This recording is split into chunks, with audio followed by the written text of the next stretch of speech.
আমাদের গত ক্লাসে যেটা ছিল রিগ্রেশন অ্যানালিসিসের যে কনসেপ্ট, ডেফিনেশন এবং রিগ্রেশন কোএফিশিয়েন্ট সেটা নিয়ে কিছু আলোচনা করা ছিল।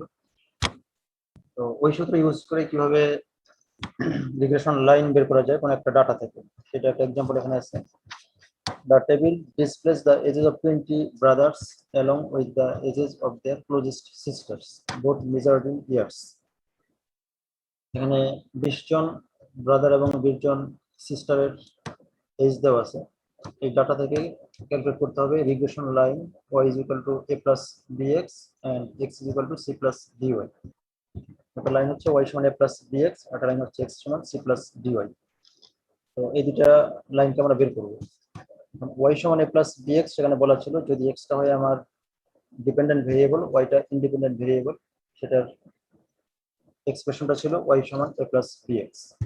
আর যেখানে y টাকে আমরা বলতাম ডিপেন্ডেন্ট, x টাকে y টা হবে ইন্ডিপেন্ডেন্ট, x টা হবে ডিপেন্ডেন্ট, সেটা ছিল x = c + dy। এখানে দুটো লাইনে বের করতে হবে। সেকেন্ড কোশ্চেন হচ্ছে estimate the age of a sister whose brother is 20 years of age. এখানে প্রত্যেক ব্রাদারের করেসপন্ডিং সিস্টারের এজ দেওয়া আছে।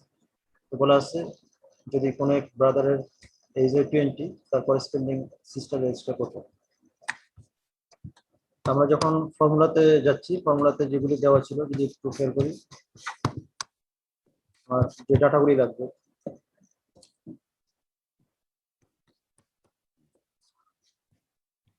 তো এই ছিল আমাদের ফর্মুলা। অর্থাৎ মূলত আমাকে বি বের করতে হচ্ছে লিস্ট স্কোয়ার মেথডে, লিস্ট স্কোয়ার প্রিন্সিপাল বা লিস্ট স্কোয়ার মেথডে রিগ্রেশন কোএফিশিয়েন্ট বি সেটা আমরা বের করব। আগে যখন বি বের করা যাবে তারপরে এর মানটাকে বের করা যাবে। আর বি বের করার জন্য সূত্রটা ছিল এমন, summation x i y i minus sum x i into sum y i divided by n, নিচে sum x i square minus sum x i whole square by n. তো এখানে যেগুলি বোঝা যাচ্ছে আমার দুইটা বেসিক্যালি ভেরিয়েবল ছিল, একটা এক্স ভেরিয়েবল, একটা ওয়াই ভেরিয়েবল। এক্সটা মিন করতেছে ব্রাদার সাইজ আর ওয়াইটা হচ্ছে আমার সিস্টার সাইজ। এখানে এই বরাবর আমি 20 যে ভ্যালু দেওয়া আছে, অর্থাৎ 20 জন ব্রাদারের এজ দেওয়া আছে, জাস্ট 20 জনের এজটা এই কলমে বসতেছে, আর 20 জন সিস্টারের যে এজ সেটা বসতেছে আমার ওয়াই এর কলাম। তো এতটুকু আমার দেওয়া। তো এখান থেকে যা বের করতে হবে, আমি শুধুমাত্র ফর্মুলার দিকে খেয়াল করলে বুঝতে পারবো আমার কি প্রয়োজন। একটা হচ্ছে তাদের product x i into y i, এই কারণে প্রথমটা হচ্ছে তাদের product x i y i, এ হলো আমার এক্স আই ওয়াই আই। তারপর লাগছে summation x i into summation y i. তো এটার সাম তো আমরা এখান থেকেই পাচ্ছি, এক্স এর যে সাম ওয়াই এর যে সাম, এটা স্যার এই যে বি এর ভ্যালুটা বি বি এর ভ্যালুটা হচ্ছে তোমার যে লাইনটা দেওয়া ছিল, লাইনের রিপ্রেজেন্টেশন যদি y = a + bx হয়, তো y = a + bx যে লাইনটা, সেখানে একটা সিম্বল আছে বি। আর বি থেকে আমরা বলতাম লাইনের স্লোপ অথবা রিগ্রেশন কোএফিশিয়েন্ট। এখন লাইনের স্লোপ বা রিগ্রেশন কোএফিশিয়েন্ট যাই বলি না কেন, সেটার মেজারমেন্ট ছিল এরকম, অর্থাৎ ক্যালকুলেশন করতে হবে আমাকে এই সূত্র ইউজ করে। আর এই সূত্রটা তোমাদের আগের ক্লাসে বলা ছিল যে রিগ্রেশন কোএফিশিয়েন্টের ভ্যালুটা কিভাবে আসে। তো এই সূত্র ইউজ করে আমি জাস্ট বি এর মানটাকে বের করব। এখন বি এর মান বের করতে গিয়ে যা যা প্রয়োজন সেটা আমি দেখাচ্ছি, যেটা হলো এক্স আই ওয়াই আই তাদের প্রোডাক্ট লাগবে, আর ইন্ডিভিজুয়াল এক্স এর সাম লাগবে, এটা তো এই কলাম থেকে বের করা যাবে, ওয়াই এর সাম এখান থেকে বের করা যাবে।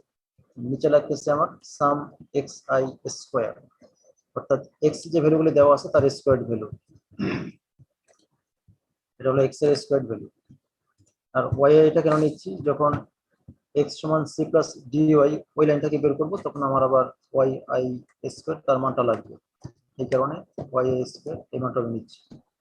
তাহলে আমাকে মনে রাখতে হবে মূলত আমি দুইটার প্রোডাক্ট নিচ্ছি, দুইটার স্কোয়ার ভ্যালু নিচ্ছি। এতটুকু ক্যালকুলেশন করলে আমি সরাসরি এই সূত্র ইউজ করে বি এর মানটাকে বের করতে পারবো।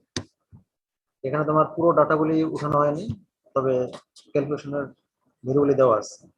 সামেশন এক্স যদি এক্স গুলিকে যোগ করি, সেটা হচ্ছে 230, ওয়াই আই 260, এবং এক্স আই ওয়াই তাদের প্রোডাক্ট, যেমন 3 × 2 6, 4 × 6 24, এইভাবে প্রোডাক্টের যে সাম সেটা আসলো 3490।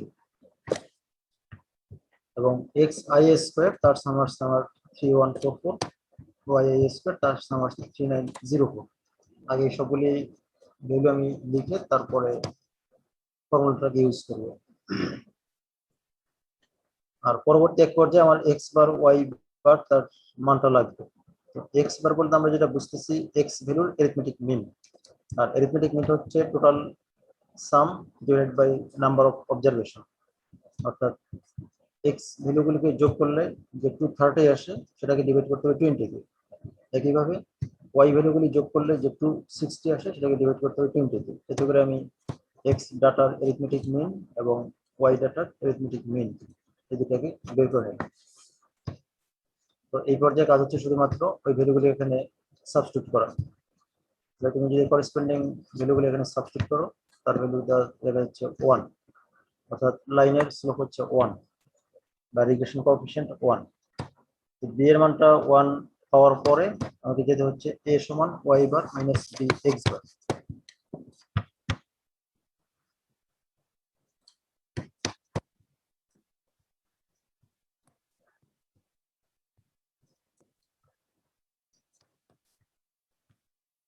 a is equal to y bar minus b x bar, এই হচ্ছে এর ভ্যালু। আমার লাইনটা বের করার জন্য x এবং y ভেরিয়েবল, আমাকে মূলত a এবং b এর মানটাকে নিতে হবে। b এর মানটা পাওয়া যাচ্ছে 1, এর মানটা পাওয়ার জন্য y bar minus b x bar, so that is 13 minus 11.5 is equal to 1.5. Thus the regression line of y on x is y is equal to a plus bx, that is y is equal to a এর value 1.5, b এর value 1। এই হচ্ছে আমার একটা answer যে regression line of y on x, of y বলা ছিল যদি আমার y টা হয় ডিপেন্ডেন্ট ভেরিয়েবল, না on x এটা মিন করবে independent variable. Similarly, by calculating c and d we get the regression line of x on y। এখানে বলা আছে of x on y, তার মানে x টা হচ্ছে আমার ডিপেন্ডেন্ট ভেরিয়েবল আর y টা হচ্ছে ইন্ডিপেন্ডেন্ট ভেরিয়েবল। তো আগের ক্লাসে আমরা এটা আলোচনা করছি যে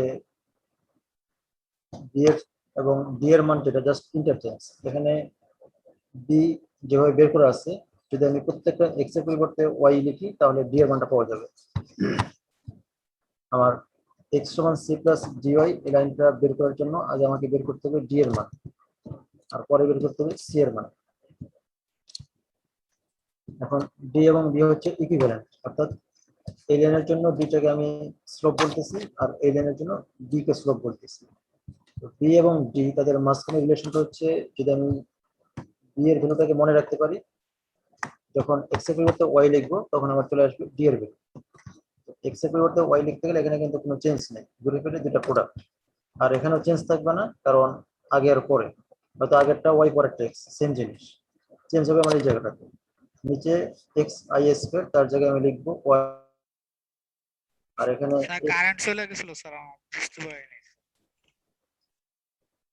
এটা হয়তো ইন্ডিভিজুয়াল কারো প্রবলেম হতে পারে। এখন দেখো কতক্ষণে প্রবলেম সলভ হয়। তো এটা হচ্ছে নিচেরটা x এর পরিবর্তে y লিখতে হবে, তাতে করে yi স্কয়ার এর সাম yi হোল স্কয়ার। তো যে কথাটুকু বলতে চাচ্ছি, b যেভাবে আমরা বের করছি যদি x এর জায়গায় আমি y লিখি তাহলে d এর মানটা আসবে। তো x এর জায়গায় y লিখতে গেলে তোমার উপরে কোনো চেঞ্জ নেই, এটাই থাকবে। আর নিচে যেটা হবে আগে যেমন দুটাই x ছিল এখন দুটাই y হবে, এই হচ্ছে আমার d এর ভ্যালু। তো এটাকে বলতেছি আমি d এর ভ্যালু।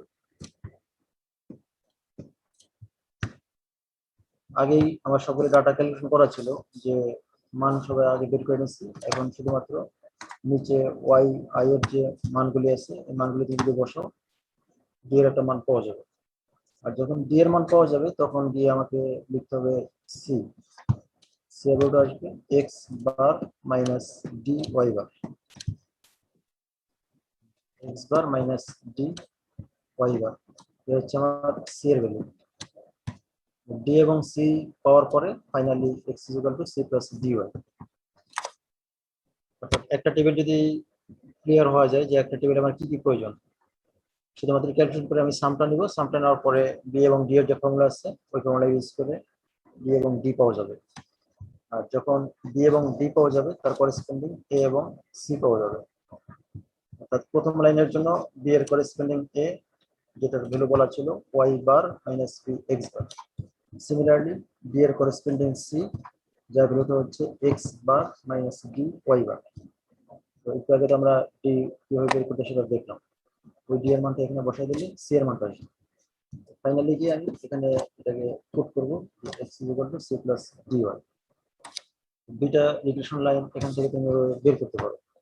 আর লাস্ট যে অংশটা ছিল, লাস্ট অংশ বলা ছিল estimate the age of a sister, age of a sister whose brother is 20 years of age. এখানে তোমাকে বুঝতে হবে যে কোনটা ডিপেন্ডেন্ট কোনটা ইন্ডিপেন্ডেন্ট। অর্থাৎ ব্রাদারের এজ দেওয়া আছে আর আমরা ব্রাদারের এজটাকে ইউজ করছি এক্স সিম্বল দ্বারা। ব্রাদারের এজ যেহেতু দেওয়া আছে আমাকে বের করতে হচ্ছে সিস্টারের এজ। সিস্টারের এজ মিন করতেছে ওয়াই। তাহলে ওয়াই সমান এ প্লাস বি এক্স, এই লাইনটাতে তুমি এক্স এর জায়গায় 20 বসাতে হবে।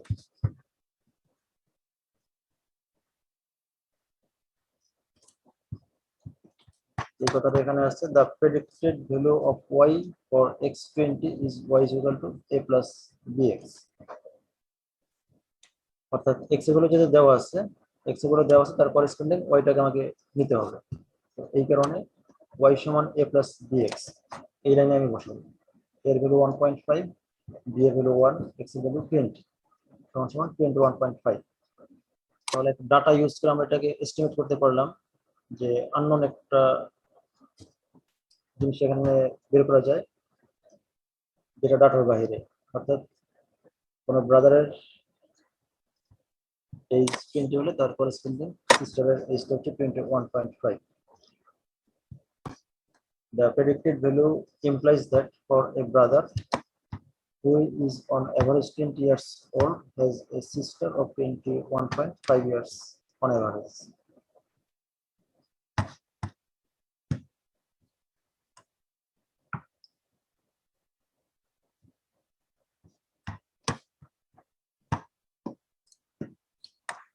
তো আরেকটা প্রবলেম হচ্ছে a panel of judges A and B graded 7 debtors and independently awarded the following marks.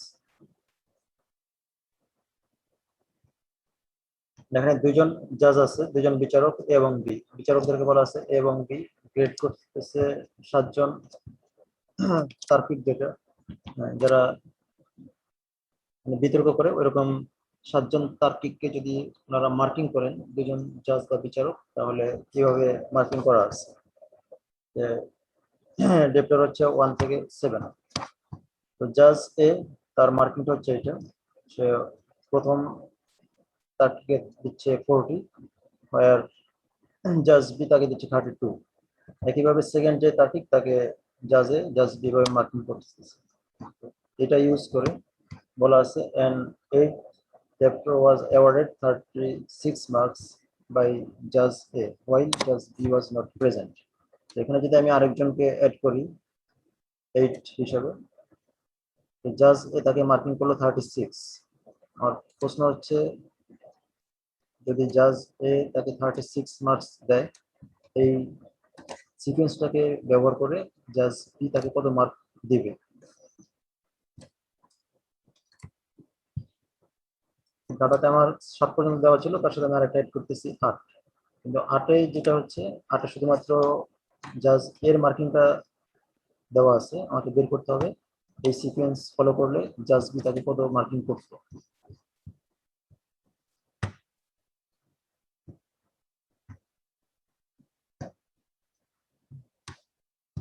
যে if judge B were also present, how many marks would you expect him to award to the 8th debtor, assuming that the same degree of relationship exists in their judgment.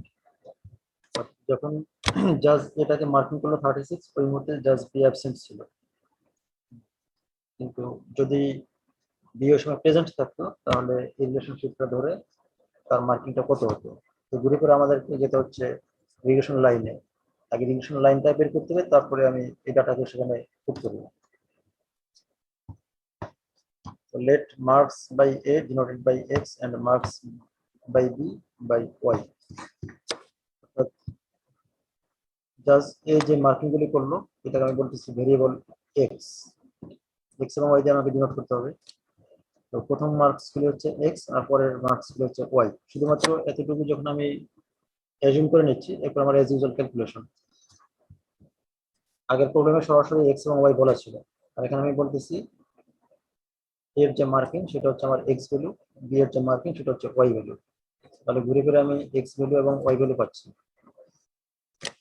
এরপর আমার simple calculation যেটা আগে ছিল।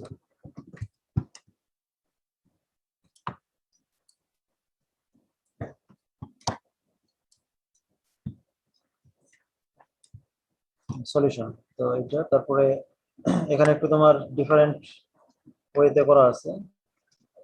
যে regression equation of y1 x is y minus y bar আর sigma y sigma x minus x bar।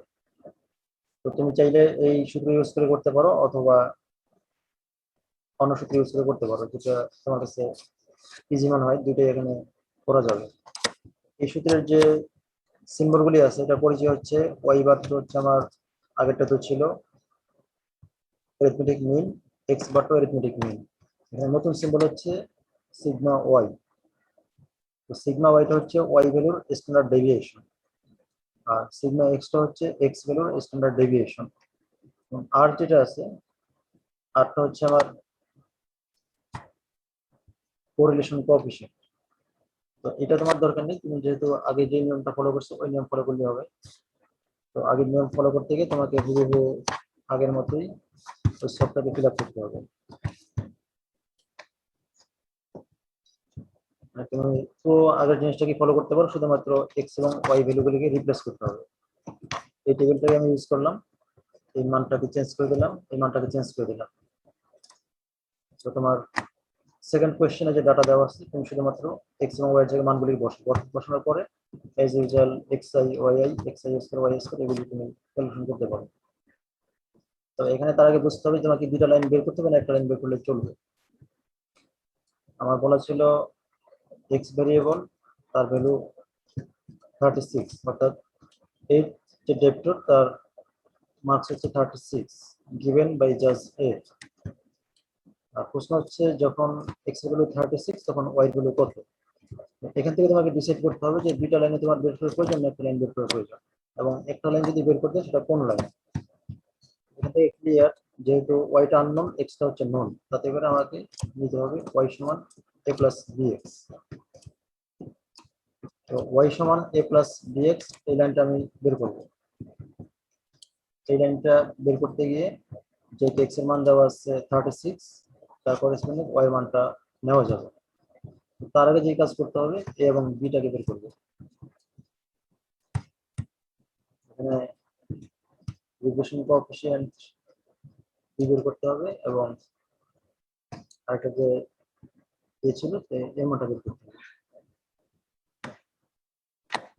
তো finally তুমি x Y এখানে বসানোর পরে এই কলমটার প্রয়োজন হবে না, যেহেতু আমি শুধুমাত্র একটা লাইন নিলেই হচ্ছে ওয়াই সমান এ প্লাস বিএক্স। এই লাইনটা বের করলে আমার চলবে, আর এই লাইনটাতে হচ্ছে আমার x i square x i whole square. তো এই কারণে তোমার এখানে চারটা কলাম হলে এখান থেকে বের করা যাবে। ওয়াই আই স্কোয়ার সেই কলমটার প্রয়োজন হবে না।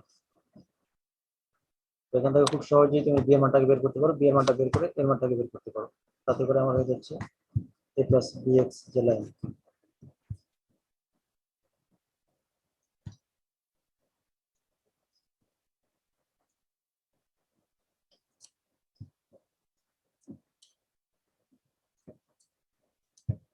এই লাইনটা এখানে বের করে এসেছে এভাবে যে y is equal to 11.885 plus 0.587x। তুমি যদি এই সূত্রে না গিয়ে ওই সূত্রটাকে ফলো করো, তাতে মনে হচ্ছে বি এর ভ্যালু আসতে হবে 0.587। এটা হচ্ছে আমার বি এর ভ্যালু, বি এর ভ্যালু 0.587, যেখানে এর ভ্যালুটা হবে 11.885। তো এটা তুমি চেক করে মিলাই নিও ওই সূত্র ইউজ করে। আগে দেখো বি এর মানটা আসে কিনা, বি এর মানটা আসলে তোমাকে এর মান আসতে হবে 11.885। তাহলে লাস্ট কি ওয়াই সমান 11.885 প্লাস 0.587 এক্স, এই ছিল আমার লাইন। এখানে এসে আমি এক্স এর জায়গায় 36 কে পুট করব। For x is equal to 36, y shall be y is equal to just x ছিল, এই এক্স এর জায়গায় 36 বসতেছে, তাতে করে আসলো 33.017। Thus, if just B were also present, he would have awarded 33 marks to the 8th paper. তাহলে বোঝা গেল ওখানে যে রিলেশনশিপটা আছে ওই রিলেশনশিপ ইউজ করে যদি অষ্টম ডেপ্টরকে জাজ 36 মার্ক দিচ্ছে তাহলে জাজ তাকে দিবে 33 মার্কস। এই ছিল তোমার কোশ্চেনের রিকোয়ারমেন্ট।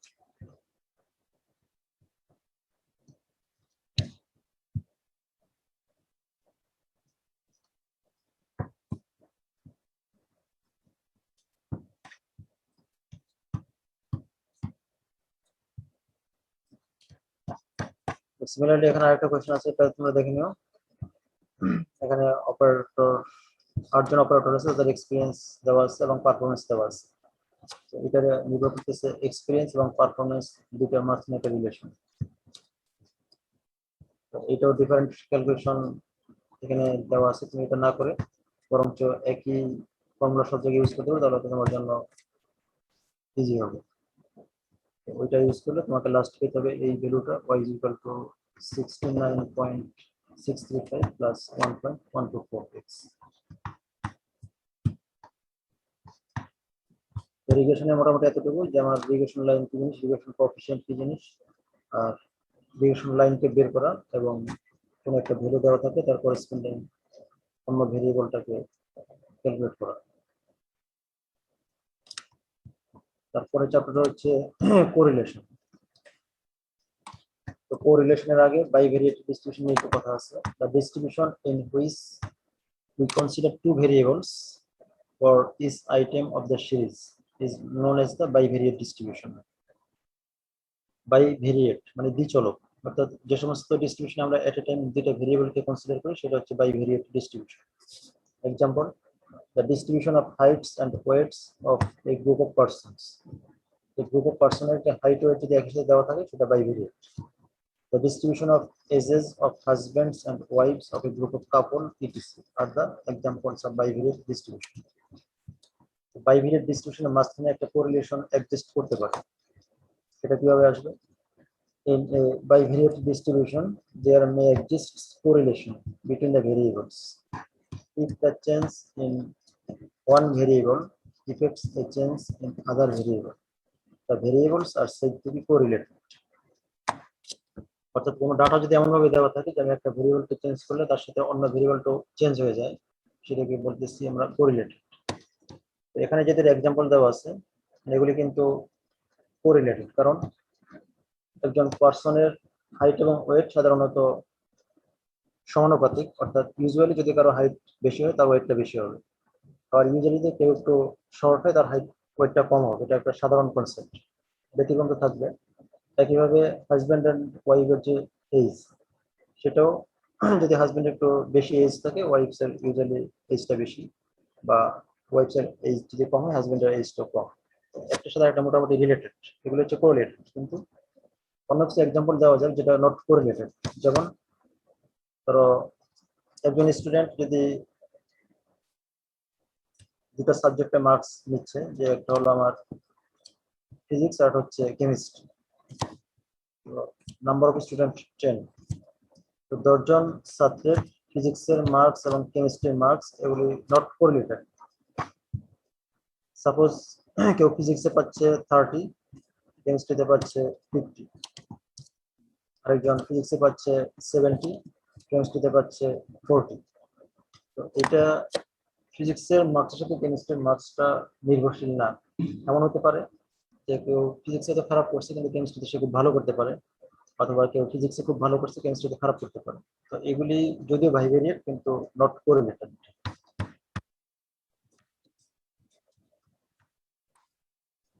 দুই ধরনের কোরিলেশন আছে। দেয়ার আর টু টাইপস অফ কোরিলেশন।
তাহলে যেখানে বলতেছিলাম দেয়ার আর টু টাইপস অফ কোরিলেশন, একটা হচ্ছে পজিটিভ, একটা হচ্ছে নেগেটিভ। পজিটিভ কোরিলেশন এবং নেগেটিভ কোরিলেশন।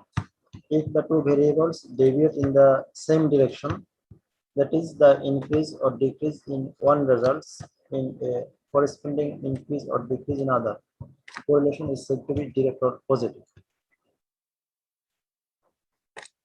তো আগে যে বলা ছিল যে ইফেক্ট করবে একটার সাথে আরেকটা রিলেটেড, যখন তারা একই দিকে যাচ্ছে, অর্থাৎ একটাকে বাড়ালে আরেকটাকে বেড়ে যায়, ইনক্রিজ করলে আরেকটা ইনক্রিজ করবে অথবা ডিক্রিজ করলে আরেকটা ডিক্রিজ করবে। তো এগুলোকে বলা হচ্ছে direct or positive. But if they constantly deviate in the opposite directions, that is, if increase or decrease in one results in corresponding decrease or increase in other, correlation is said to be inverse or negative. So example হচ্ছে the heights and weights of a group of students, the income and expenditure of a man are positively correlated. The income expenditure normally income বেশি হলে expenditure বেশি হবে, expenditure যদি কম হয় তাহলে ইনকামটা কম। এগুলো হচ্ছে positive. Second, the volume and pressure of a perfect gas, price and demand of a commodity are negatively correlated. যে পারফেক্ট গ্যাসের যদি ভলিউমকে বাড়ানো হয় তাহলে প্রেশারটা কমে যাবে, ভলিউম কমানো হলে প্রেশারটা বেড়ে যাবে। এইভাবে প্রাইস ডিমান্ড কমোডিটি, যদি কোনো পণ্যের দাম বেড়ে যায় তার চাহিদা কমে যাবে, দাম কমে গেলে চাহিদা বেড়ে যাবে। তো এটা একটা রিভার্স রিলেশন, এটাকে বলতেছে নেগেটিভলি কোরিলেটেড।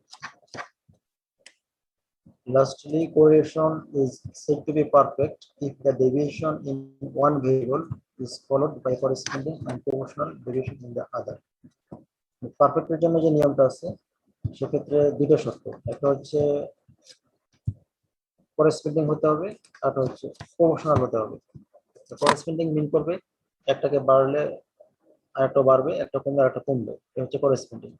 আর প্রপোর্শনালটা হচ্ছে সমানুপাতিক, যদি আমি এটাকে 2 গুণ বাড়াই তাহলে ওইটাও 2 গুণ বাড়বে, এটাকে যদি 2 গুণ মানে অর্ধেক করে দেই তাহলে ওইটাও অর্ধেক হয়ে যাবে, একই অনুপাতে সেটা কমবে বা বাড়বে।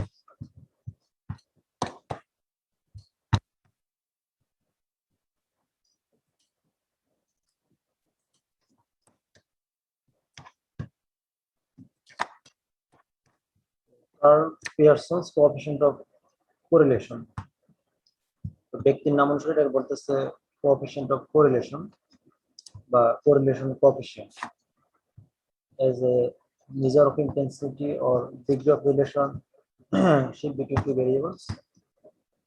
Carl Pearson developed a formula called correlation coefficient. The correlation coefficient between two random variables x and y, usually denoted by a small r xy or simply rxy, is a numerical measure of linear relationship between them and this dependence. তো correlation coefficient বের করার জন্য সূত্রটা হচ্ছে এরকম, r সমান কোভ্যারিয়েন্স xy sigma x sigma y। তো এটাকে এই ফর্মে বের করা যাবে, অথবা যদি আমি সরাসরি x y থেকে বের করতে চাই তখন আসতে হবে আমাকে এই ফর্মুলাতে। এখানে থাকবে 1/n, এক্সপোনেন্টটা মিন করতেছে নাম্বার অফ অবজারভেশন, যেমন কতটা পেয়ার দেওয়া আছে। থাকবে সামেশন xi মাইনাস x বার yi মাইনাস y বার, xi মাইনাস x বার এটা yi মাইনাস y বার দুটার প্রোডাক্ট তার সাম, আর নিচে হবে xi minus x bar whole square এটার sum, yi minus y bar whole square এটার সাম, দুটাকে যদি ডিভাইড করব তাদেরকে প্রোডাক্ট প্লাস হচ্ছে স্কয়ার রুট। স্যার বলো। স্যার এই যে x i minus x bar আর x y i minus y bar এটা আমরা কোথা থেকে পাইলাম স্যার? এটা তো ফর্মুলা মিন করতেছে তোমাকে এই ফর্মুলা ইউজ করে এটাকে বের করতে হবে। আর এটার হচ্ছে কোভেরিয়েন্স এক্স ওয়াই, যদি এটার ফর্মুলার কেউ ডেরিভেশনটা দেখতে চায় কিভাবে ফর্মুলাটাকে আসছে, সেক্ষেত্রে তোমাকে কোনো একটা বই ফলো করতে হবে। আগে বলা আছে কোভেরিয়েন্স এক্স ওয়াই, এক্স এবং ওয়াই সহ বেদান্ত, আর নিচে আসবে এক্স এর স্ট্যান্ডার্ড ডেভিয়েশন, ওয়াই এর স্ট্যান্ডার্ড ডেভিয়েশন। তো এই জিনিস ইউজ করে যদি তুমি এটাকে ডেরাইভ করো তাহলে এইরকম একটা ফর্মে লেখা যাবে।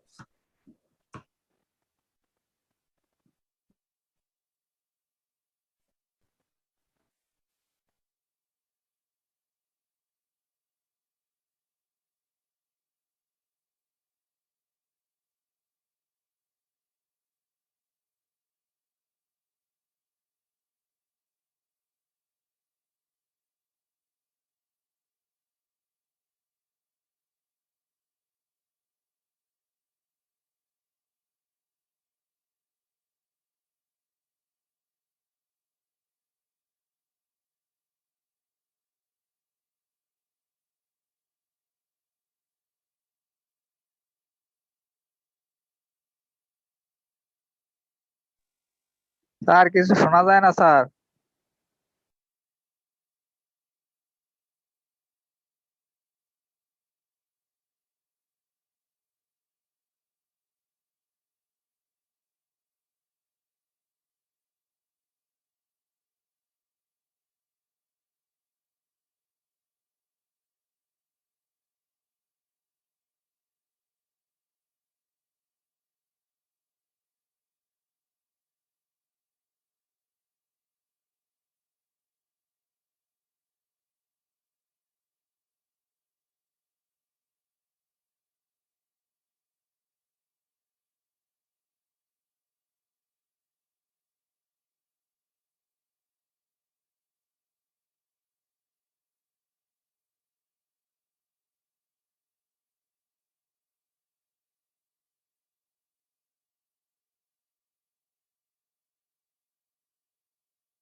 তো এখন তোমার যে কোশ্চেনটা ছিল কোভিরিয়েন্স, আমি বললাম যে কোভিরিয়েন্স এক্স ওয়াই, যদি তুমি ডেরিভেশনটা দেখতে চাও তাহলে এক পর্যায়ে ওইটার থেকে শুরু করে এই জায়গায় আসবে। তো আমাকে প্রবলেম সলভ করতে গিয়ে হয়তো ফর্মুলা আমি এটা মনে রাখবো যে প্রত্যেকটা এক্স থেকে গড় ভ্যালুর যে ডেভিয়েশন ব্যবধান, এক্স এ মাইনাস এক্স বার মিন করতেছে প্রত্যেক এক্স থেকে তার যে অ্যাভারেজ এটা ডেভিয়েশন বা ব্যবধানটা, সাথে প্রত্যেকটা ওয়াই এর সাথে তার অ্যাভারেজের ডেভিয়েশন, এই দুটো প্রোডাক্ট।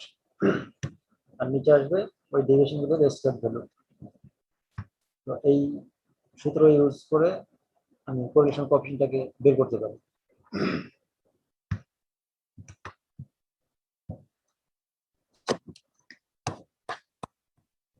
আর এটা আমরা একটু প্রুভ করি, prove that correlation coefficient lies between -1 and +1। যে কোরিলেশন কোএফিশিয়েন্টটা -1 এবং +1 এটার ভিতরে থাকবে।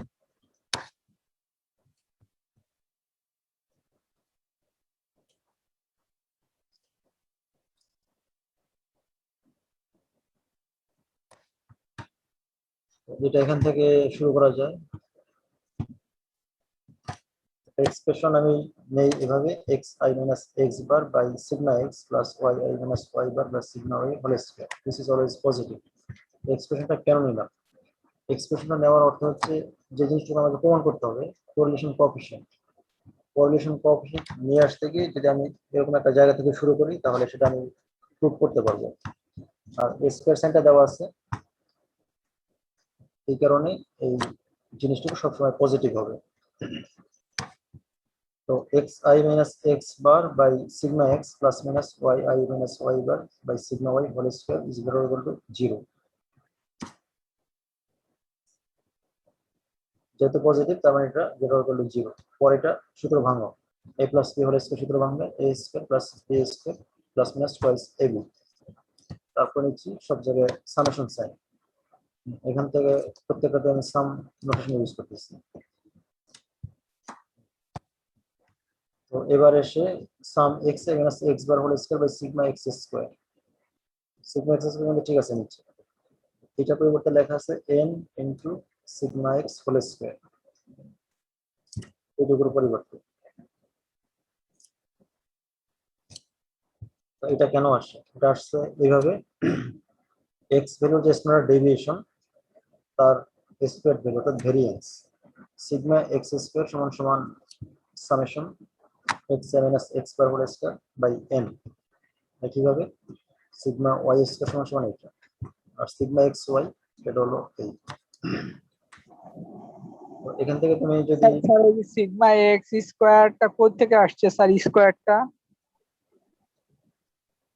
উপরের লাইনে স্যার, সেকেন্ড লাইনে স্যার নিচের নিচে নিচে স্যার, ওই যে হ্যাঁ নিচের হ্যাঁ ঠিক আছে স্যার। এই জায়গাটা দেখ, স্যার উপরে স্যার, মানে ওই যে 3 নম্বর লাইনে স্যার, হ্যাঁ ওই এটা সিগমা এক্স স্কোয়ার মানে নিচে। এটা তো তোমার ছিল a plus b whole square, অর্থাৎ এর জায়গায় আছে আমার x minus x bar by sigma x, এই হচ্ছে আমার a। তো যখন আমি এটার উপরে স্কয়ার দেব তখন তো উপরে এবং নিচে দুই জায়গায় স্কয়ার আসবে। স্যার বুঝতে পারছি স্যার। ওটা তো স্কয়ার সূত্র ভাঙার পরে। আর যতটুকু আমি বললাম যে এখানে summation x i minus x bar whole square তার পরিবর্তে লেখা আছে n সিগমা এক্স স্কয়ার। তো এটা আসছে কেন? এটা আসছে এই কারণে আমার ফর্মুলা জানা আছে যে এক্স ভেরিয়েবল যদি শুধু আমি কনসিডার করি তার যে স্ট্যান্ডার্ড ডেভিয়েশন সিগমা এক্স, তার স্কয়ার ভ্যালুটা হচ্ছে এরকম summation x i minus x bar whole square by n। তো এখান থেকে sum x i minus x bar whole square তার পরিবর্তে লেখা যাবে n into sigma x square. একইভাবে y এর জন্য n সিগমা ওয়াই স্কয়ার। এই কারণে তোমার উপরে এটা লেখা আছে। এখানে যা ছিল এই লাইনের পরিবর্তন দেখানো হয়নি, x i minus x bar y minus y bar ঠিক আছে, এখানে একটা সামেশন অপশন বাদ করছে, এটা থাকবে।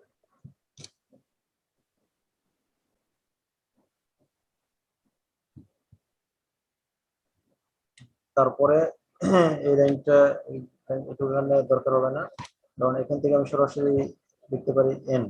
স্যার এনটা কোথা থেকে আসছে স্যার? n কোথা থেকে আসছে সেটা তো আমি এতক্ষণ বললাম, nটা আসছে এখান থেকে, যে নিচে একটা ফর্মুলা দেওয়া আছে, নিচে ফর্মুলা হচ্ছে sigma x square sum x minus x bar whole square by n। যেহেতু আমি উপরে শুধুমাত্র sum x i minus x bar whole square এটার মানটা নিতে যাচ্ছি, এটার মানটা নিতে গেলে তোমার এখানে n সিগমা এক্স স্কয়ার আসে। জি স্যার। তো সেক্ষেত্রে এখানে n এটা দেওয়া আছে, আর পরে এটা ক্যান্সেল হয়ে শুধুমাত্র n থাকবে। একইভাবে এখানে এটা ক্যান্সেল হয়ে শুধুমাত্র n। আর লাস্টে তুমি এই লাইনটাতে এই টার্মটা না লিখে এখানে এই টার্মটাকে লিখতে পারো। একটা লাইন আমার কম হলে চলবে, এইটাকে এটা দ্বারা রিপ্লেস করবো, অর্থাৎ summation x minus x bar into y minus y bar. এটা পরিবর্তে আমার ছিল এখানে দেখা যায় এন সিগমা এক্স ওয়াই, কারণ এক্স এবং ওয়াই তাদের যে standard deviation sigma x y তার মানে হচ্ছে এটা। Sum x i minus x bar into y i minus y bar, তার পরিবর্তে হচ্ছে n into sigma x y. তো এই জায়গায় এন সিগমা এক্স ওয়াই, আর নিচে সিগমা এক্স সিগমা ওয়াই, এটা তো আগেই ছিল। অর্থাৎ নিচেটুকু ঠিক আছে, আমি শুধুমাত্র উপরেরটাকে এন সিগমা এক্স ওয়াই লিখলাম এই রিলেশন থেকে। তো আরেকটা সূত্রের সাথে সাথে দেওয়া আছে যে কোরিলেশন কোএফিশিয়েন্ট, সেখানে বলা ছিল আর এক্স ওয়াই সমান sigma x y by sigma x sigma y, অর্থাৎ উপরে যতটুকু আছে sigma x y by sigma x sigma y, তার জায়গায় লিখতে হবে আর এক্স ওয়াই। এটা এন ঠিক আছে, মানে তোমার নিজের মতো করে শুধুমাত্র এই ফর্মুলাকে ইউজ করে তুমি এক পর্যায়ে যদি সিম্পলিফাই করো তাহলে দেখা যাবে n plus n plus minus 2n r xy equal to 0। তো n প্লাস n অর্থাৎ টোয়াইস n, যদি আমি 2n দিয়ে ডিভাইড করি তাহলে থাকবে কি 1 plus minus r xy equal to 0। এই রিলেশনটাকে এক্সপ্রেস করে এভাবে নিয়ে আসা যাবে minus 1 lesser equal to r xy lesser equal to 1, কারণ তুমি যদি একবার প্লাস সাইন আর একবার মাইনাস সাইন কে কনসিডার করো, মানে 1 প্লাস আর এক্স ওয়াই, প্লাস সাইনটা যদি নেই প্রথমে এটা গ্রেটার দেন 0, তাহলে এখান থেকে কি লেখা যাবে 1 কে বাদ দিয়ে দিলে আর এক্স ওয়াই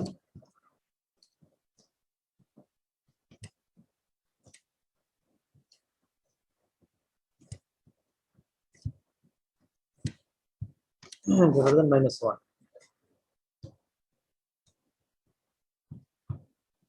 একটা ছিল 1 minus r x y greater equal to 0, 1 minus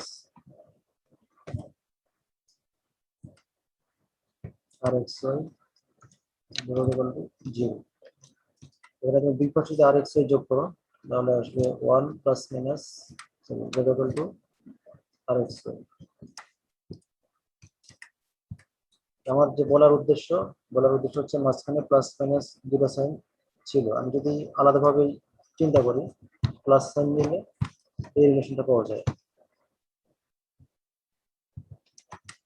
r x y এটা, আর যদি মাইনাস সাইনটা নেই নিলে সেখান থেকে আমার এই রিলেশনটা আসে। দুটার কম্বিনেশনটা হচ্ছে এটা যে minus 1 lesser equal to r x y lesser equal to plus 1।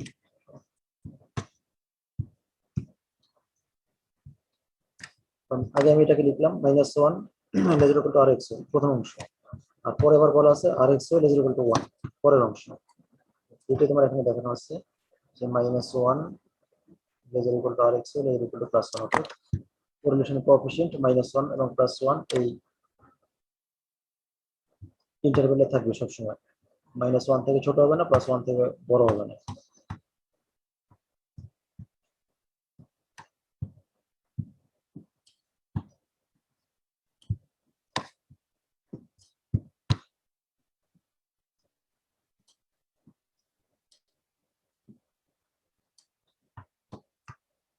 তো এই ছিল আমাদের একটা প্রুফ যে correlation coefficient is between -1 and +1। এটা হলো প্রবলেম যেখানে আমি কোরিলেশন কোএফিশিয়েন্ট ক্যালকুলেট করব obtain the correlation coefficient from the age of husbands and wives that are as follows. এখানে ডাটা দেওয়া আছে, ডাটা থেকে কোএফিসিয়েন্ট কিভাবে বের করা যায়। আমি যদি সূত্র থেকে খেয়াল করি, সূত্র আমার একটা ছিল তাদের ডেভিয়েশনের product xi minus x bar yi minus y bar, এই দুটার প্রোডাক্ট লাগে। আর একটা ছিল xi minus x bar তার square value, yi minus y bar তার স্কয়ার ভ্যালু। আর আমার প্রশ্নে যতটুকু ডাটা দেওয়া আছে, x এর ভ্যালু দেওয়া আছে, y এর ভ্যালু দেওয়া আছে। তাহলে আমি প্রথমে এখান থেকে x বারটাকে বের করব, y বারটাকে বের করব। তো যখন x বার এবং y বার পাওয়া যাবে, এই কলামটা মিন করতেছে প্রত্যেকটা x থেকে x বারটাকে বাদ দিবে। এই কলামটা মিন করতেছে প্রত্যেকটা y থেকে y বারকে বাদ দিবে। এই হিসাবে তুমি এই ঘরগুলোকে ফিল আপ করো। এই দুটা ঘর যখন হয়ে যাবে, এটার স্কয়ার ভ্যালু এটা, এটার স্কয়ার ভ্যালু এটা, আর লাস্টটা হচ্ছে আমার দুটা প্রোডাক্ট।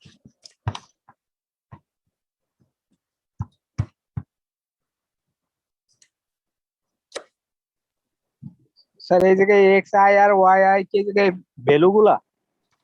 x এটা মিন করতে হলো, y এটা মিন করতে হলো, y ভ্যালু। আমি প্রত্যেকটা রোকে আলাদাভাবে বিবেচনা করব যে এটা xi,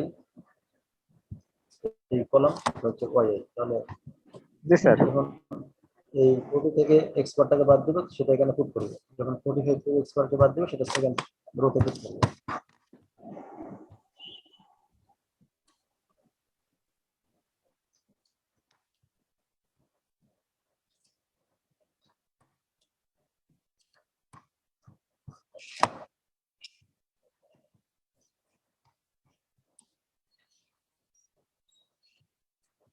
লাস্টলি rx সমান সমান 1/n সিগমা x minus x bar y minus y বার।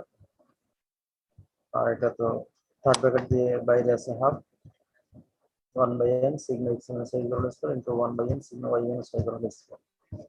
আগে তুমি ডাটাটাকে, অর্থাৎ যখন যে উপরে টেবিলটা ছিল, টেবিলটাকে কমপ্লিট করে প্রত্যেকটা মান বের করে এখানে ক্যালকুলেট করার পরে মানটা এখানে দেওয়া নেই, তুমি একটু বের করে নিও যে এখানে ক্যালকুলেট করার পরে rx এর মানটা কত আসে।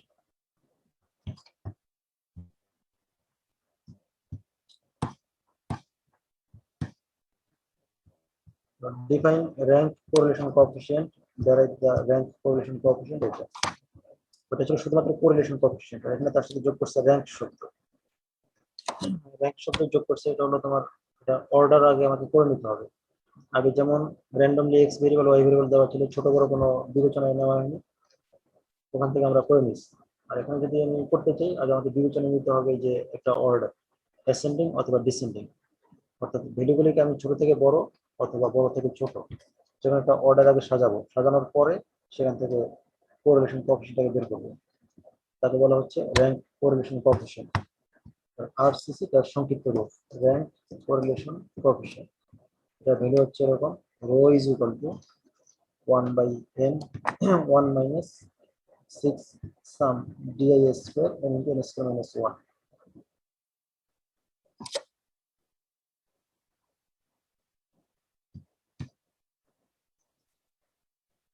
অর্থাৎ এটা ডিনোট করা হচ্ছে রো দিয়ে, তার ভ্যালুটা এরকম di স্কয়ার, এটার সাম নেব n into n square minus 1।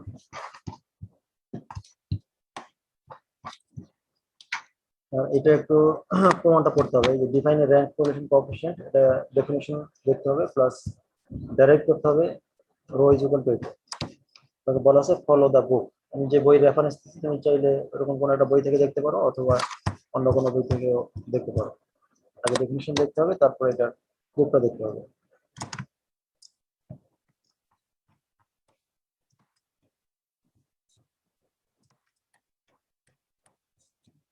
Calculate the rank correlation coefficient for the following distribution. A কতগুলি ভ্যালু দেওয়া আছে, B এর কতগুলি ভ্যালু দেওয়া আছে। Let rank of A is equal to x। এর র্যাঙ্কিং কে বলা আছে xi, আর B এর যে র্যাঙ্কিং হলো তাকে বলা আছে yi। আর di টা হচ্ছে x এবং y এর যে ডেভিয়েশন,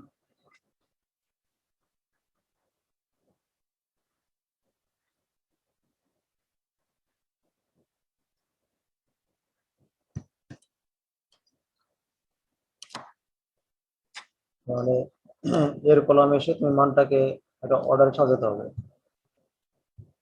আগেটাকে আমি ঠিকই লিখলাম, এই যেভাবে দেওয়া আছে ঠিক এইভাবে সকলকে মানকে লেখা হচ্ছে। আর বি যেটা দেওয়া আছে বি এর মানটা ওখানে লিখতেছি, লেখার পরে এক্স আই, এক্স আইটাকে বলতেছিল যে র্যাঙ্কিং ভ্যালু। আমি যদি ছোটটাকে প্রথমে দেই, বড়টা যাবে সবচেয়ে শেষে। আবার যদি বড়টাকে প্রথমে আনি, ছোটটা যাবে সবচেয়ে শেষে। যে কোনো একটা অর্ডার আমাকে ফলো করতে হবে। এখানে অ্যাসেন্ডিং অর্ডারটা ফলো করা আছে। অ্যাসেন্ডিং অর্ডার ফলো করা হচ্ছে এইভাবে যে সবচেয়ে ছোটকে আমি বলতেছি 1, তারপরে যে ভ্যালু তাকে বলতেছি 2, র্যাঙ্কিং ভ্যালু 53। 53 হচ্ছে এর ভিতরে সবচেয়ে ছোট, এই কলামের সবচেয়ে ছোট হচ্ছে আমার 53। এই কারণে 53 কে দিচ্ছি র্যাঙ্কিং ভ্যালু 1। সেকেন্ড ভ্যালু হচ্ছে আমার 55, তার র্যাঙ্কিং ভ্যালু হচ্ছে 2। থার্ড 59, এই কারণে এটার র্যাঙ্কিং হচ্ছে 3। এইভাবে তুমি সবগুলোকে র্যাঙ্কিং করো। পরবর্তী হচ্ছে 61, 4, লাস্ট হচ্ছে আমার 98, সবচেয়ে বড় ভ্যালু, সেটা চলে যাবে 8। একই প্রসিডিউর বি এর ক্ষেত্রে। বি এর যে ভ্যালু সবচেয়ে ছোট হচ্ছে আমার 25, সবচেয়ে ছোট 25, এটা যাচ্ছে আমার 1। ইমিডিয়েট বড় হচ্ছে 30, এটা যাচ্ছে 2 তে। তারপরে আসছে 32, এটা হবে আমার 3। সবচেয়ে বড় হচ্ছে 47, যাচ্ছে 8 এ। তো আমি এই সিকোয়েন্সে এক্স আই এবং ওয়াই আই তার মানটাকে নিয়ে নিলাম। এই কলমে বলা ছিল ডিআই, ডিআইটা হচ্ছে কি x i minus y i. X থেকে ওয়াইটাকে বাদ দিচ্ছি, 1 মাইনাস 8 মাইনাস 7, 8 মাইনাস 1 7, 7 মাইনাস 3 4। তো দুইটার যে ব্যবধান সেটা হচ্ছে আমার এই কলাম, লাস্ট হচ্ছে তার স্কোয়ার। এইভাবে স্যার ডির মান কি তাহলে আমরা এইভাবেই বের করবো স্যার? হ্যাঁ, এ এবং বি যে ডাটাটা দেওয়া থাকে আমি সেটাকে র্যাঙ্কিং করব। র্যাঙ্কিং করার অর্থ হচ্ছে যেটা বললাম, উপরের কোশ্চেনটা স্যার, উপরের কোশ্চেনটা। উপরে কোনটা বলো? স্যার ওই যে আরেকটু উপরে স্যার। মানে এখন আমি ওইটাটা ইউজ করব যে rho is equal to 1 minus 6 sum. হ্যাঁ এই যে ডি স্কোয়ার আই, এই যে এই জায়গার মানটা। হ্যাঁ, এটা আমরা এখানে ইউজ করে এই সূত্র ইউজ করি র্যাঙ্ক কোরিলেশন কোএফিসিয়েন্টটাকে বের করব। আর এই সূত্র ইউজ করার ক্ষেত্রে আমি দেখতেছি শুধুমাত্র আমাকে ডিআই এর মানটাকে নিতে হচ্ছে, ডিআই নিয়ে তার স্কোয়ার ভ্যালু। আর নিচে যেটা আছে এন এন স্কোয়ার মাইনাস 1, এটা হ্যাঁ নাম্বার অফ অবজারভেশন। এখানে যে কটা পেয়ার দেওয়া আছে, এখানে টোটাল 8টা পেয়ার দেওয়া আছে, 1 2 3 4 5 6 7 8। তো যেহেতু টোটাল 8টা পেয়ার দেওয়া আছে এই কারণে এন এর ভ্যালু হচ্ছে 8। ডাটা থেকে আমি স্মল এর মানটা পাচ্ছি, জি স্যার। টেবিল থেকে নিতে হচ্ছে আমাকে ডিআই এর মানটা, deviation between the ranking value of x i and y i. আগে ডিআই করবো তারপরে ডিআই স্কোয়ার করবো। এতটুকু করার পরে সরাসরি সূত্র চলে আসছে 1 মাইনাস এটা, তাহলে 6 এটা কনস্ট্যান্ট ভ্যালু, ডিআই স্কোয়ার তার ভ্যালু যোগ করলে আসবে 160। জি স্যার বুঝতে পারছি স্যার। আর নিচে N square minus 1, N value 8 হতে পারে মাইনাস 0.91। এটা হচ্ছে র্যাঙ্ক কোরিলেশন কোএফিসিয়েন্ট।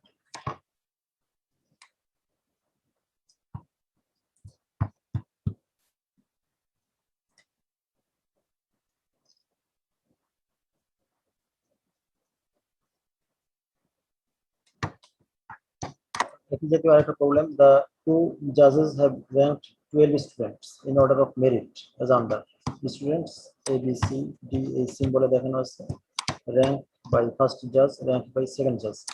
আগে প্রবলেমটা কিন্তু র্যাঙ্কিং করা ছিল না, আমরা র্যাঙ্কিং করে নিচ্ছি, এখানে অলরেডি র্যাঙ্কিং করে দেওয়া আছে। 12 জন স্টুডেন্টকে যদি জাজ এবং জাজ বি র্যাঙ্কিং করেন মেরিট অনুযায়ী, তাহলে তাদের র্যাঙ্কিং হলো হচ্ছে এ একজন স্টুডেন্ট, এ স্টুডেন্ট ফার্স্ট জাজ তাকে 5ম প্লেসে রাখলো, সেকেন্ড জাজ তাকে রাখলো 6th প্লেসে। একইভাবে আরেকজন স্টুডেন্ট বি, জাজে তাকে বললো সেকেন্ড, জাজ বি তাকে বললো 9। এরকম র্যাঙ্কিং করা আছে, ক্যালকুলেট করতে হবে আর CC to find out whether the judges are in agreement with each other or not. তো দুজন জাজ যে তাদেরকে এভাবে র্যাঙ্কিং করলো, আমাকে একটু জাস্টিফাই করতে হবে এদের ভিতরে কি কোনো রকম এগ্রিমেন্ট আছে কিনা, না এটা মানে বিপরীতমুখী হয়ে যাচ্ছে, না কোনো একটা ভালো এগ্রিমেন্ট আছে। স্যার র্যাঙ্কিং বলতে কি আমরা যে ওই যে উপরেরটা আমরা হচ্ছে সিরিয়ালি 1 2 3 4 এটা করলাম, মানে এইটাই কি র্যাঙ্কিং বলা হচ্ছে স্যার? হ্যাঁ, ওইটাই র্যাঙ্কিং। এখানে পরের প্রশ্নে মেরিট অনুযায়ী র্যাঙ্কিং করছে। মেরিট অনুযায়ী র্যাঙ্কিং বলতেছে যে সবচেয়ে ভালো স্টুডেন্ট তাকে বলতেছে সে ফার্স্ট পজিশন, মেরিটের ক্ষেত্রে এটা। তাহলে আর স্যার এই জায়গা প্রথম, তাহলে এই জায়গা মেরিটের ক্ষেত্রে কোনটা পড়তেছে প্রথম স্যার? হ্যাঁ, এখানে ডি আছে, জাজ তাকে বললো ফার্স্ট। আর ই তার যে, মানে এক, স্যার এই যে 1 তারপর হচ্ছে 2 আসবে স্যার?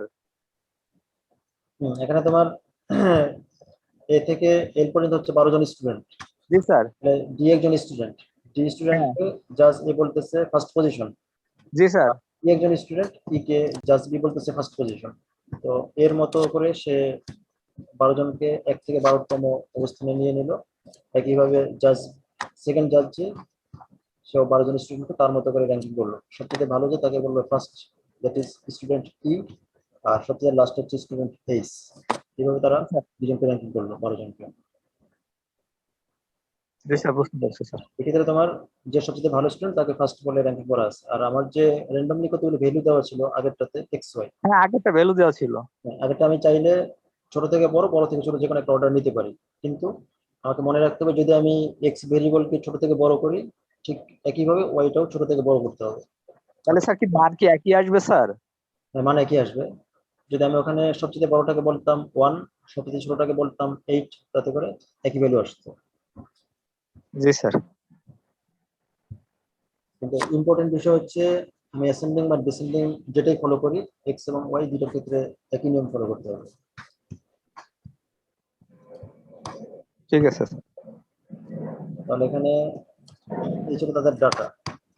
এবার লেট র্যাঙ্ক বাই ফার্স্ট জাজ ডিনোটেড বাই আর1। আগেরটাকে আমি বলতেছিলাম যে ranking value x i y i, আর এখানে আমি জাস্ট নাম দিচ্ছি। র্যাঙ্কিং ভ্যালু একটাকে বলতেছি আর1 আর একটাকে বলতেছি আর2। স্যার এই জায়গায় কি ডি আই এর মান কি ওই যে R1 - হ্যাঁ, এটা আর1 মাইনাস আর2 হবে আমার প্রত্যেকটা র্যাঙ্কিং এর ডেভিয়েশন। এটা আমি আর1 আর2 বলতে পারি, অথবা আগের মতো এক্স আই ওয়াই আই তাও বলতে পারি, কোনো সমস্যা নেই। এখানে আর1 আর2 বলতে এক জায়গায় একটু কনফিউজিং হয়ে যেতে পারে, যেহেতু আমি বারবার নিচ্ছি। এটা জাস্ট মানে যে যেরকম কনসেপ্ট নিয়ে করে, যদি তুমি এটাকে আর1 বলো, ওটাকে আর2 বলো, তাহলে ডিএটা মিন করবে প্রত্যেকটা রো এর জন্য আর1 থেকে আর2 ব্যবধানটা। তো এটা আমি ফিক্স আর1 আর2 না বলে ঠিক আগের মতোই প্রথমটাকে এক্স আই বলতে পারি, পরেরটাকে ওয়াই আই বলতে পারি। যদি এক্স আই এবং ওয়াই আই বলি, তাতে করে ডিআইটা হবে x i minus y i. জি স্যার।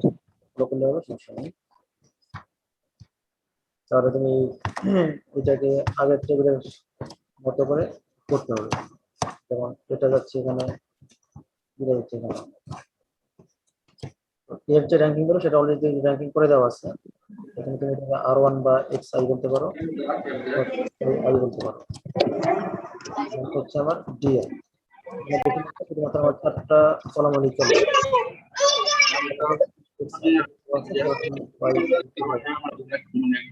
তাদের ডেভিয়েশন দেওয়া আছে। লাস্টলি তাদের স্কেডিউলটা আমি নিব, নেওয়ার পরে 1 - 6 সাম ডিআই স্কোয়ার, আব্দুল্লাহ ভাই মাইক্রোফোনটা একটু অফ করেন ভাই। তাহলে 1 - 6 ইন্টু এটা করলে ডিআই স্কোয়ার, তার ভ্যালু আসবে 354, অর্থাৎ ফাইনালি -0.237। এখানে যেই প্রশ্ন আমার কাছে রাখা ছিল, find out whether the judges are in agreement with each other or not। প্রথমে বলতেছিল আরসিসি আমাকে বের করতে হবে, সেটা আমি বের করলাম। বের করার পরে অ্যান্সার হচ্ছে এটা। এখান থেকে আমাকে একটা কমেন্ট করতে হবে যে whether the judges are in agreement with each other or not। এটার অ্যান্সার এভাবে এক্সপ্লেন করতেছে যে there is a negative rank correlation coefficient which indicates that the judges are not in agreement with each other। ভ্যালুটা যেহেতু negative চলে আসছে, তো এই কারণে বলতেছে জাজ এর জাজমেন্টটা মানে সমঝোতা হচ্ছে না, কারণ এখানে আমি ডাটাতেই দেখতে পাচ্ছি যে বেশ ব্যবধান। কারণ প্রথম জাজ যাকে বললো ফার্স্ট, সেকেন্ড জাজ তাকে বলতেছে 10, আবার প্রথম জাজ যাকে বললো ফার্স্ট, সেকেন্ড জাজ যাকে ফার্স্ট বলতেছে, ফার্স্ট জাজ তাকে বলতেছে 8। এখানে দেখা যাচ্ছে প্রচুর ব্যবধান। এটা হতে এমন কাছাকাছি হতে পারতো যে একজন ফার্স্ট বলতেছে, আরেকজন সেকেন্ড বলতেছে বা থার্ড বলতেছে। এখানে এককে বলতেছে 10, আবার এককে বলতেছে 8। আর ক্যালকুলেশন করার পর দেখা যাচ্ছে একটা নেগেটিভ ভ্যালু আসছে, এই কারণে বলা যাচ্ছে তারা কোনো একটা এগ্রিমেন্টে নেই। যদি ভ্যালুটা পজিটিভ আসতো তাহলে সেটাকে বলা যেত তারা কোনো একটা এগ্রিমেন্টে আছে।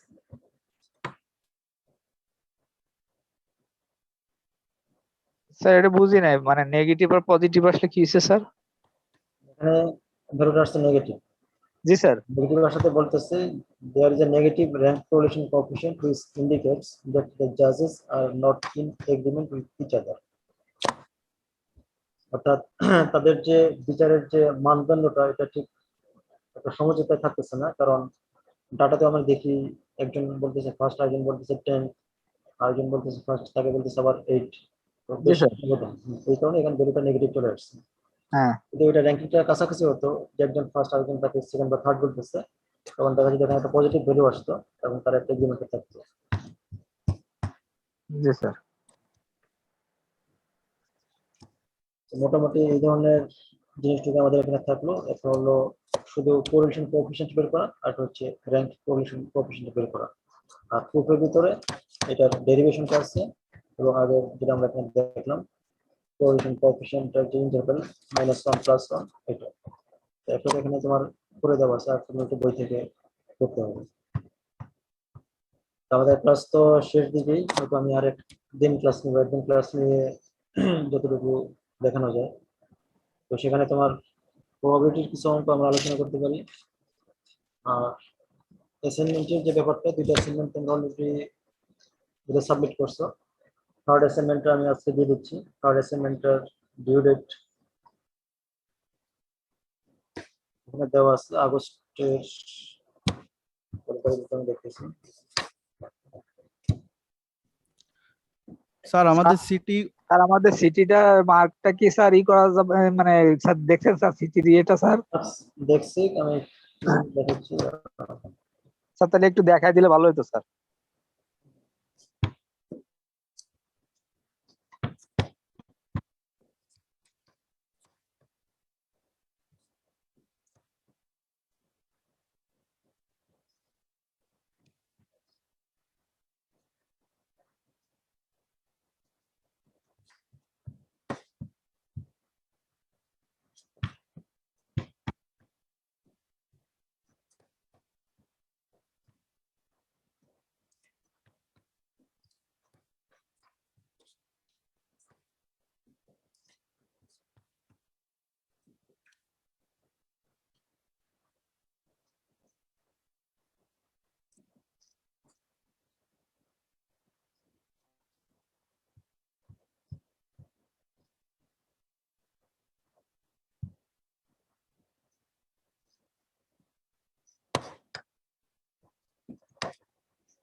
এখানে অ্যাসাইনমেন্টের মার্কসটা এই মুহূর্তে তোমাদের ওরকম ইয়ে না, আমি শুধুমাত্র সিটির মার্কসটা দেখাচ্ছি। কিন্তু সিটিতে ডান লেট যেগুলি আছে ওগুলি আমি নেইনি, শুধুমাত্র নির্দিষ্ট সময়ের ভিতরে যে কটা খাতা আমি পাচ্ছি ওই কটা খাতাকে আমি এখানে শো করতেছি। কারণ আগে বলা ছিল তোমাদের সময় কয়েকবার ধাপে বাড়ানো ছিল, কয়েক ধাপে বাড়ানোর পরে লাস্ট 10:30টা, এরপরে যে খাতা আসছে ওই খাতা আমি কোনো মার্কিং করিনি।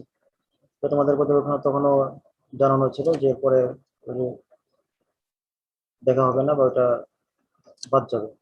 তো তাতে করে রোল নাম্বার,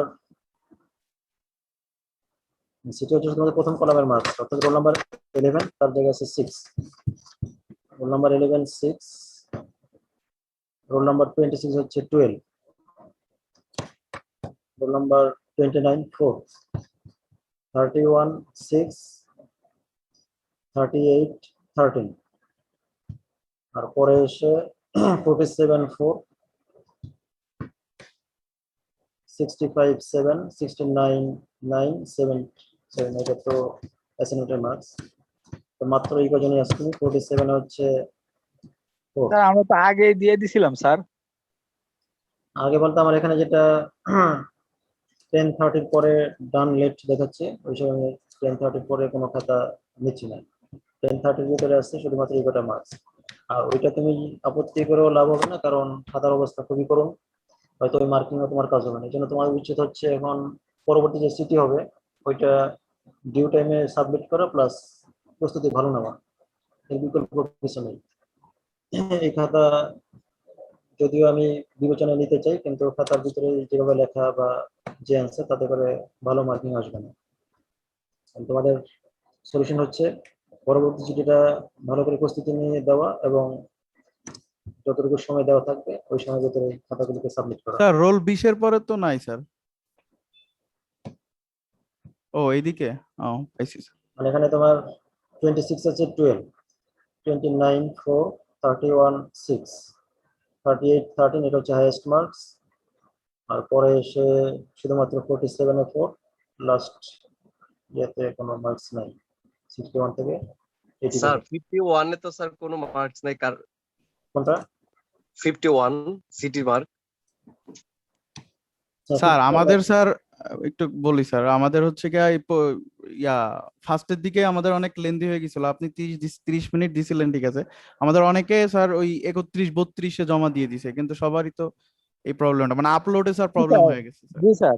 যদি একটু স্যার কনসিডার করতেন, ধরেন তারা যারা টাইমলি দিছে তাদের মার্ক বেশি দেন, আমাদের একটু কম করে যদি দিতেন তাহলে স্যার অনেকে। আচ্ছা, এটা তো তোমরা জানো যে দুইটা সিটির ভিতরে বেস্ট কাউন্ট হচ্ছে। এখন পরের সিটি যদি ভালো হয়ে যায় বা ভালো মার্কস দেয়, তখন তো তোমার প্রথমটা নিয়ে কোনো মাথা ব্যথা থাকবে না।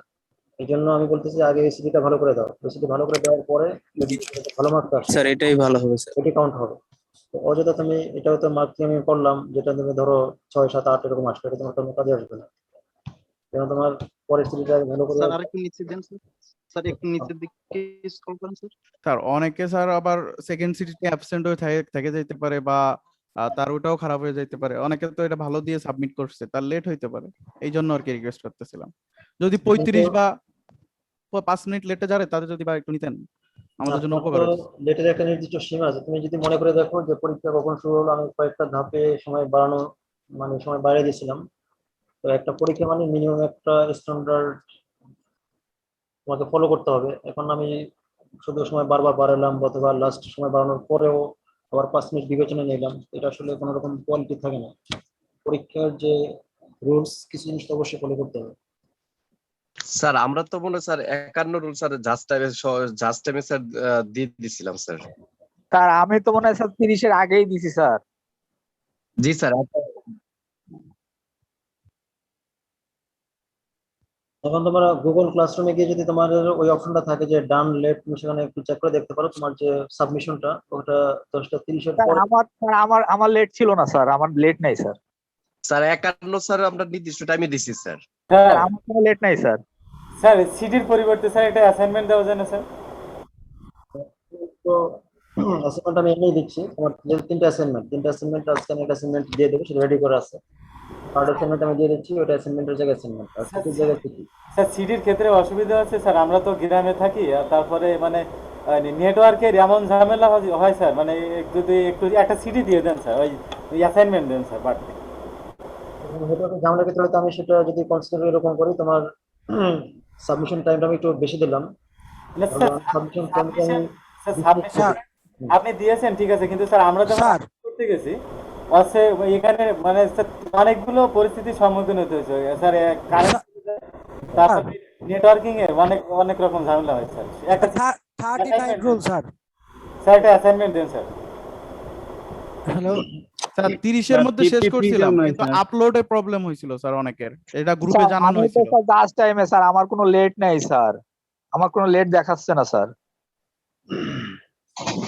আর 39 স্যার আমি আপনাকে স্যার মেল করছিলাম, আমার নেট যাচ্ছিল না, পরে মেলও দিছিলাম স্যার 10টা 31 স্যার, একটা মিনিট স্যার আমার লেট হয়েছে স্যার, 1 মিনিট স্যার। 35 পর্যন্ত কাউন্ট করেন স্যার, রিকোয়েস্ট। স্যার আমার 1 মিনিট লেট হয়েছে স্যার, 1 মিনিট স্যার। স্যার আমার আমার নেটের জন্য স্যার আমার স্যার লেট নেই স্যার, টার্নিং স্যার জাস্ট টাইমে আছে স্যার। স্যার আমার 1 মিনিট লেট হয়েছে ঠিক স্যার। আছে, আমি একটু বলি, তোমাদের কথাগুলি ঠিক আছে যে, কিন্তু কোন একটা জায়গায় তো আমাকে কাট করতে হবে। তাহলে স্যার 12-র মধ্যে দেখেন, ওটা 15-র মার্কে ছিল মেবি, তাহলে 12তে কাউন্ট করেন। মানে তোমরা যে টাইমটা দেওয়া ছিল যে পরীক্ষার সময়, ধরো যতটুকু ফিক্স করা ছিল, একটা সাবমিশন টাইম দেওয়া ছিল, তোমরা সময় বেশি চাচ্ছ যে আর একটু সময় বাড়ানো, এইভাবে ধাপে ধাপে আমি বেশ কয়েকবার সময় বাড়াই দিচ্ছি, বাড়াই দেওয়ার পরে আমি লাস্ট 10:30 নিচ্ছি। কারণ 10:30 যদি এবার কেউ বলে যে 10:31, আরেকজন বলবে আমারটা 10:32, 31 কাউন্টে 32 কেন কাউন্ট হবে, আরেক মিনিট বেশি দেন, তো এটা আসলে কোনো জায়গায় কাট করাটা ডিফিকাল্ট হয়ে যাবে, এই কারণে আমি 10:30 ফিক্স করে নিচ্ছি। স্যার ওই নেটের অনেকেরই স্যার 1 মিনিট তা আমরা গ্রুপে জানাইছিলাম স্যার ওই দিন। তো কোনো অসুবিধা নেই। আগে সেকেন্ড টেস্টটা দাও, একটা সিলেবাস কোনটা ভালো হবে সিলেবাস ঠিক করে ওই টেস্টটা ভালো করে দেওয়ার পরে যদি মনে করো যে সবার সেটা ভালো হয়ে যাচ্ছে, তখন তো এটা নিয়ে কোনো সমস্যা নেই। আর যদি এটা সবার ভালো না হয়, তখন আমি যদি কোনো একটা ক্রাইটেরিয়া চিন্তা করি যার একটু ফ্লেক্সিবল বা একটু সুযোগ দেওয়া যায় কিনা, সেটা তখন চিন্তা করি, সমস্যা নেই।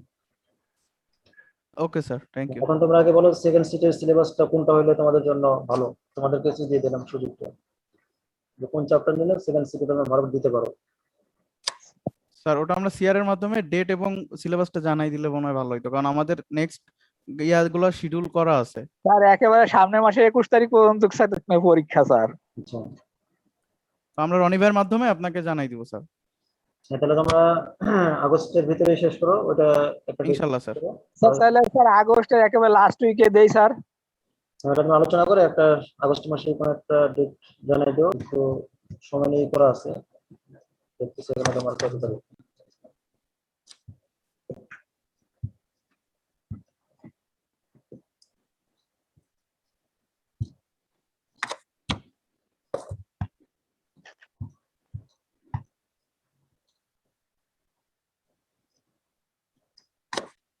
থার্ড অ্যাসাইনমেন্টে তোমার সাবমিশন ডেট দেওয়া আছে 30 তারিখ, আজকে হচ্ছে 16 তারিখ, এই 2 সপ্তাহ সময় আছে।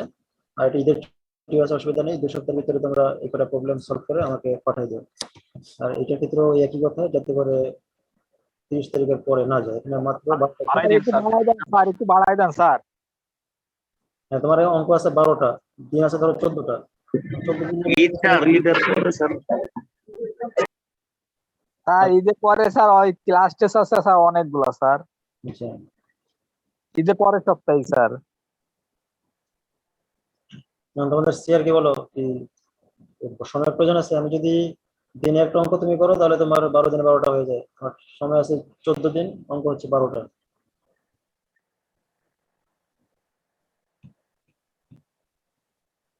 স্যার আর একটা সপ্তাহ বাড়াই দেন স্যার, আমি তো অঙ্ক একটু কাঁচা স্যার, আমার একটু দেখতে হয় স্যার। আর তাহলে এটা তোমার জুলাই পরবর্তী সপ্তাহে যাচ্ছে বোধহয় 6 তারিখ।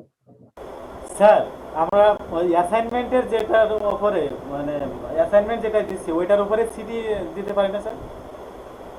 অ্যাসাইনমেন্ট তো এখানে তো কোন assignment? Third assignment.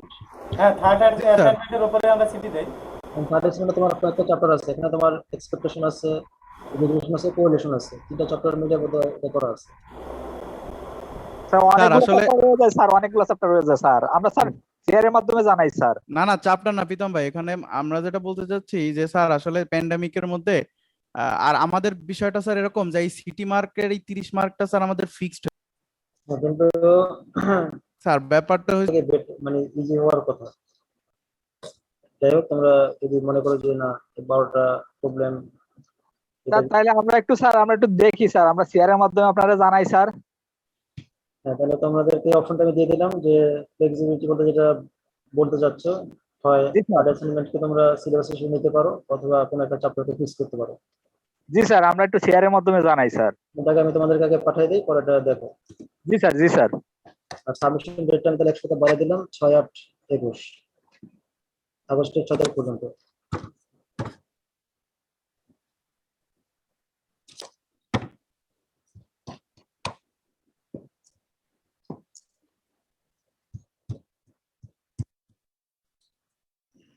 Submission date আগস্টের 6 তারিখ। আর ক্লাস টেস্টের সিলেবাসের ব্যাপারে তোমরা ডিসকাশন নিয়ে আমাকে জানিয়ে দিও, পরীক্ষাটা আগস্টের ভিতরে শেষ করতে হবে।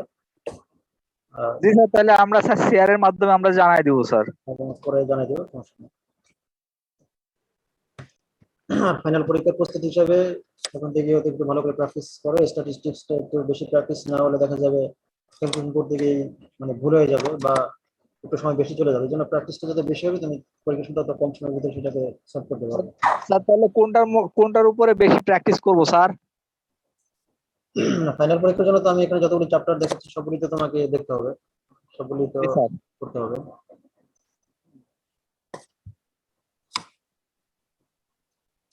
আচ্ছা তাহলে এই পর্যন্তই আমি শেষ করছি। স্যার আসসালামু আলাইকুম স্যার। স্যার আমার একটা কথা ছিল স্যার। হ্যাঁ, বলো।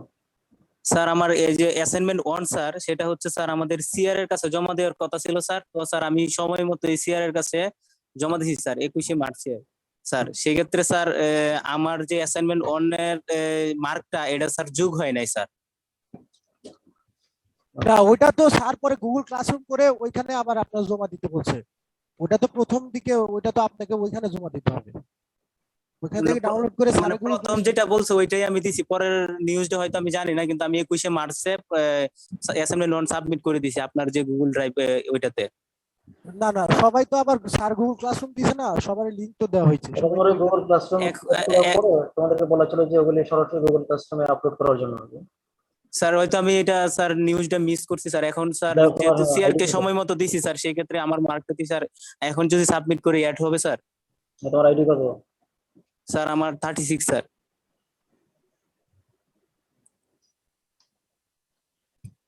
আচ্ছা তুমি পাঠিয়ে দিও, ওই যে থার্ড অ্যাসাইনমেন্টের সাথে ওইটা একসাথে দিয়ে দিও, তারপর আমি দেখবো।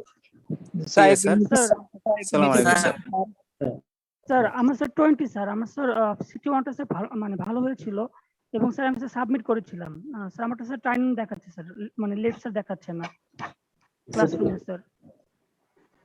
Sir 20 sir. সিটি জি স্যার সিটি ওয়ান স্যার। আমারও sir same city on sir, আমারও সময় মতো সাবমিট হয়েছে স্যার 10:30টার আগে স্যার।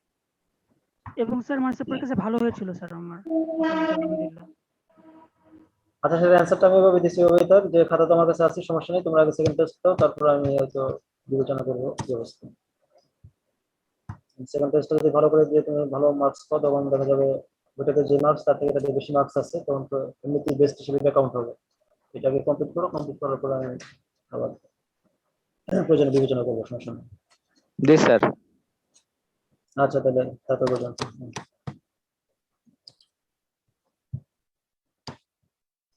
আসসালামু আলাইকুম স্যার। হ্যাঁ, ওয়ালাইকুম আসসালাম।